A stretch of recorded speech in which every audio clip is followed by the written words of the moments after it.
The greatest gold mystery of the American West may be solved in the very near future. A treasure worth as much as $3 billion may be hidden in southern New Mexico. Some people here in Denver want to be in on the find. Tonight, Channel 2's Lou Hebert begins a week-long look at the mystery with the story and the legend behind Victorio's secret.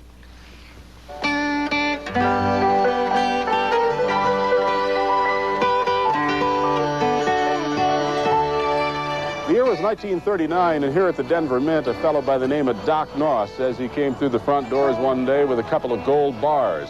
Says that he went into the weigh clerk, they took the bars from him, even gave him a receipt. But then, when they asked Doc where that gold came from, Doc didn't want to say. As a matter of fact, Doc Noss just walked through those doors and never came back. Now it seems a lot of people would like to know, where did that gold come from? This is Victorio Peak, a massive limestone reef that was formed about 260 million years ago. Ray Platt, exploration geologist with Infrasearch Company of Denver. We've got reports of possibly Aztec treasure being down there, Spanish coins. Glenn Swearingen, Denver real estate photographer and treasure hunter. This is a crazy treasure story, and everybody wants to believe in this story. Les Smith, exploration geologist from Boulder. The story begins here at Victorio Peak, a remote and seemingly obscure mountain in south-central New Mexico, where in 1937 a self-styled doctor by the name of Milton Doc Noss was hunting one day. He became intrigued by the rock overhangs of the mountain, so he investigated. He found an opening at the top. He lowered himself down inside, and that's where he found a set of caves. That's where he discovered the various rooms and tunnels and chambers containing the gold bullion, the artifacts, the skeletons, and all of the other unusual ancient relics that were in the peak. Terry Delonis, the grandson of Doc Noss, says what Doc found was a fantastic fortune. 16,000 bars of gold stacked like cordwood. Well, Doc and his wife Ova, also known as Babe, worked the site for several years. They would bring out bars of gold and other relics like this 16th century Spanish stirrup. We're not sure why it was in Victorio Peak, but it's something that my grandfather bartered and traded for shovels and equipment to help the excavation work at the peak. Using several hired hands, they labored for years trying to widen the openings to the rooms of gold, but their good fortune seemed to fade as quickly as it came. In 1939, while trying to open the main shaft with dynamite, the explosion sealed the shaft closed instead. Well, they struggled for many years to reopen it, but to no avail. And then more bad news. Doc Noss was shot by an angry investor in 1949 and left to die on the hood of his truck. Ova would continue the effort, but 6 years later, in 1955, the land became part of the White Sands Missile Range, and Ova was evicted. It seemed like Doc and Ova's dream was about to die until one Denver geologist breathed new life into the legend. And we had that drill rig in there for 60 days, drilling 24 hours a day. We had 2 shifts, and they just drilled around the clock for 60 days. The search for Victorio's secret was just beginning. We'll have that story tomorrow. Lou Hebert, Channel 2 News. In 1958, 3 airmen from a nearby Air Force base claimed they too had found the same treasure. The publicity about their find resulted in a search effort in 1963. In part 2 of Victorio's secret, we'll meet the Denver treasure seekers who conducted the search. That's tomorrow night at 9, right here on Channel 2 News. A high-tech treasure hunt is about to get underway tonight as modern-day treasure hunters go looking for a massive fortune of gold bars in New Mexico. Victorio Peak is where the caves filled with gold are reportedly hidden. And tonight, Channel 2's Lou Hebert tells us that one man from the Denver area has already tried to unlock Victorio's secret. The glitter of gold played a major role in the legacy of the West. In fact, you don't have to come too far west of Denver to find yourself in a gold mine like this one.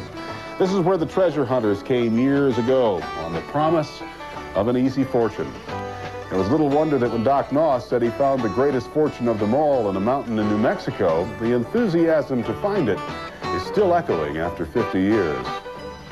I've been hunting for treasures all my life. I'm a geologist and an exploration geologist, and this is kind of nice. You know, you don't have to refine it. You find a metal already refined. Les Smith, a Boulder geologist, first heard of the Victorio Gold legend almost 30 years ago. He offered his services of the Gaddis Mining Company to the Noss family to conduct a professional exploration. In 1963, it happened. We moved a seismic crew in. Yeah. We moved a gravity crew in. We moved a drill rig in. Bulldozer, the whole thing. We set it all up and started to work. The work focused on trying to locate the gold bullion-filled caverns as described by Doc Noss in 1937. Holes were drilled and open fissures were squeezed through in an effort to find the passageways to the gold.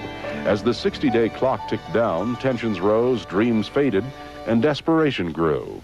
One of the men, he moved out there with his bulldozer, and we finally had to haul him out of there. He went off his rocker. Smith tells us the man was convinced the secret passageway to the gold would be found behind a boulder, so he spent his time on his bulldozer toppling over big rocks.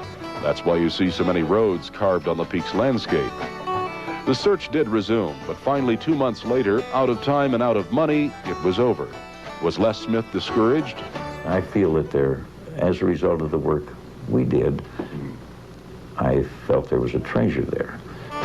The 1963 search did prove that Victorio Peak was filled with passages and caverns, fueling further the speculation of vast fortune buried deep inside. Then, 14 years later, in 1977, yet another search. It was highly publicized, but only 10 days long. It too ended without answers, but questions lingered. And now, 54 years after Doc Noss claims to have found the gold at Victorio Peak, there will be another search. We're excited that we're going to be able to finish the exploration activity that was begun by my grandparents over 50 years ago. Tomorrow, we'll look at how Denver experts will use today's science to uncover yesterday's secrets of Victorio. Lou Hebert, Channel 2 News. We'll continue our look inside Victorio's secret tomorrow night at 9:30, right after the movie. Be sure to tune in then for the high-tech treasure hunt.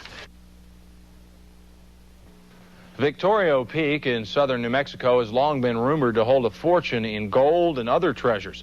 It's been the object of both controversy and intrigue ever since a man by the name of Doc Noss claimed to find that treasure in 1937.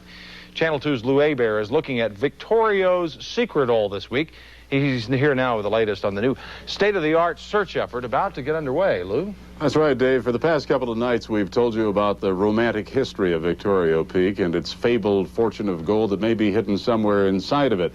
Well, in a matter of weeks, a new quest is going to get underway, another search, this time using a treasure of new technology, if you will, and a team of Denver experts. Large caves can definitely be formed in this massive reef limestone complex. Ray Platt with IntraSearch Company of Denver was given the task of taking aerial photos of the peak and determining how caves could even be formed in such a soft rock mountain. It was one reason critics used to scoff the notion of any treasure here. But Platt explains that millions of years ago, the peak was cut in half by a wall of hard, thick rock, collapsing half the peak.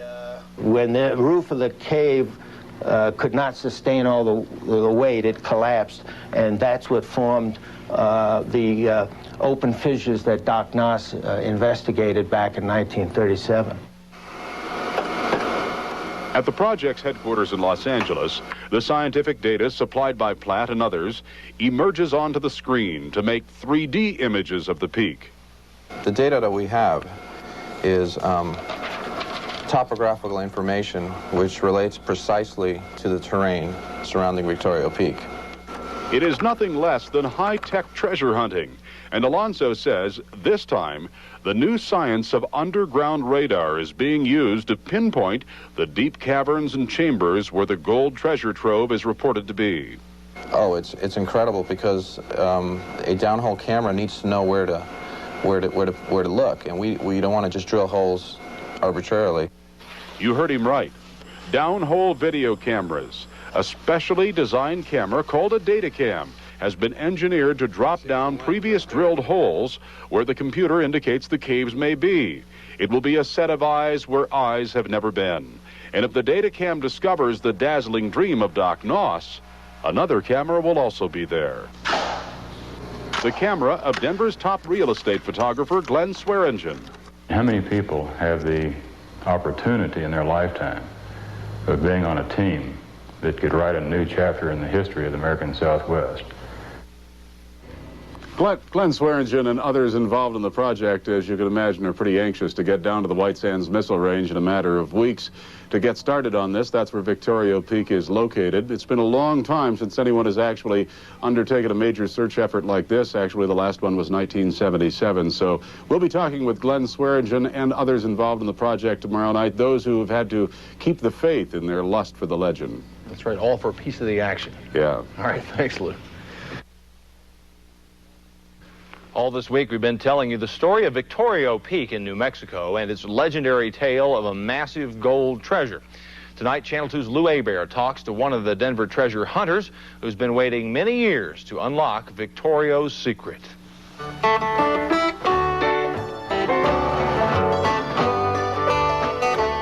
Is there really a massive treasure of gold bars, coins, and other ancient relics hiding inside this mountain? Ever since Doc Noss emerged from inside of it one day in 1937, claiming to have seen the treasure, the story and the desire to find it has never died.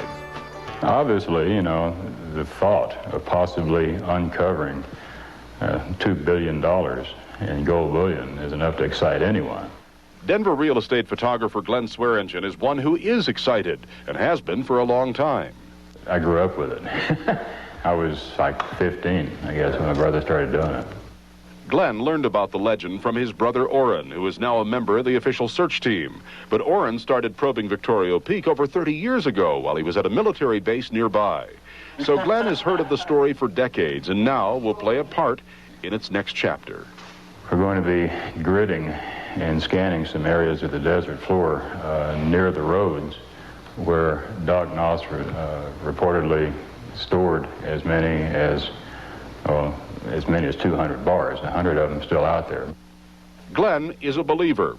There are a lot of believers in the legend of Victorio Peak. Through the years, those who have sought the golden grail with picks and shovels, and now those who seek it with electronics and state-of-the-art high-tech gadgetry. But will these believers, like the ones before them, find more mystery than history? I believe that we'll get more information on this visit to the peak than has been obtained in the last 50 years.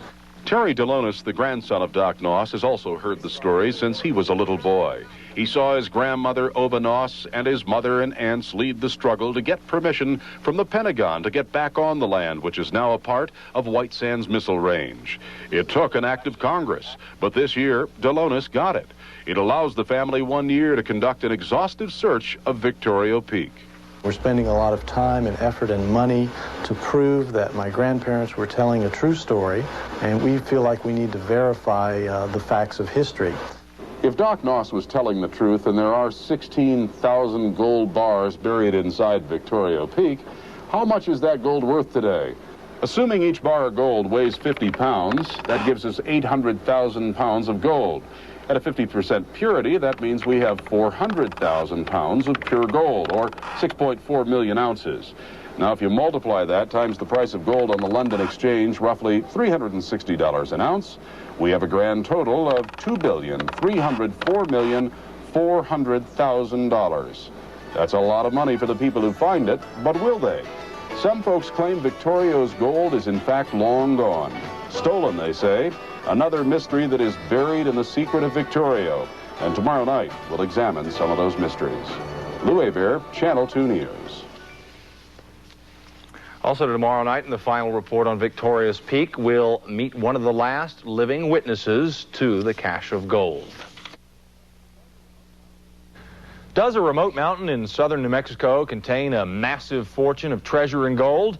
This week, Channel 2's Lou Hebert has been talking to the Denver area treasure hunters who will embark soon on a high-technology search effort of Victorio Peak in hopes of digging up some answers to a legend that has lingered for decades. Lou Hebert is with us now to wrap this week-long series up. Lou? Well, history is not an exact science, Dave, and legends of gold even less so, I guess. And all the way through, as we were doing some of the research on this particular project, we encountered a lot of theories, a lot of people doubting the credibility of some of the people involved, some people casting new shadows of intrigue over this entire project and the Victorio Peak story.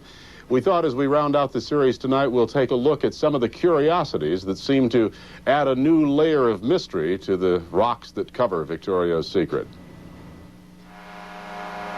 In 1955, Victorio Peak was annexed onto the White Sands Missile Range. As testing activity there increased, security was tightened, but not tight enough to keep the mysterious peak free from the adventurous.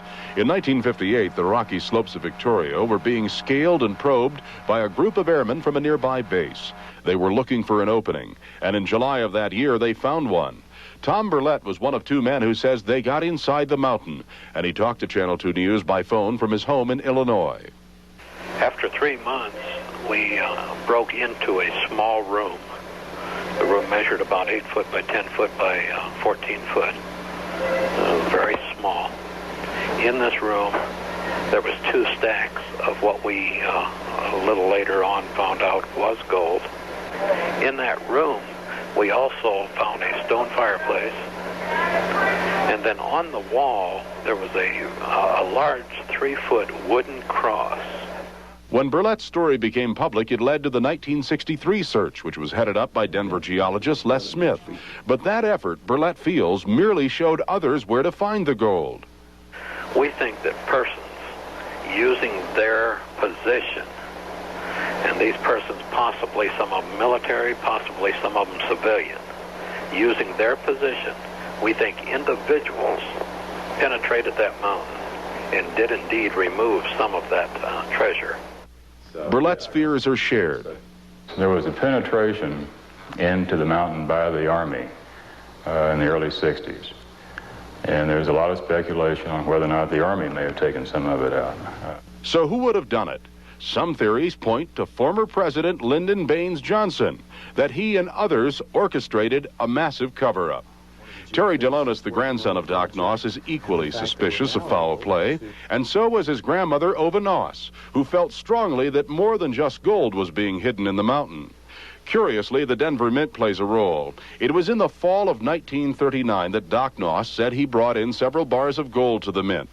Now, the Mint has denied knowledge of that. At the National Archives in Denver at the Federal Center, we checked the old ledgers of gold receipts. The ledgers were all there, except for the fall of 1939. Coincidence, conspiracy, or a concoction of the unbelievable? We don't mind people commenting that this is an unbelievable story, because certainly it is fantastic, but wonderful things are fantastic. So what is Victorio's secret? Is it hiding a hoax or a hoard of history and wealth?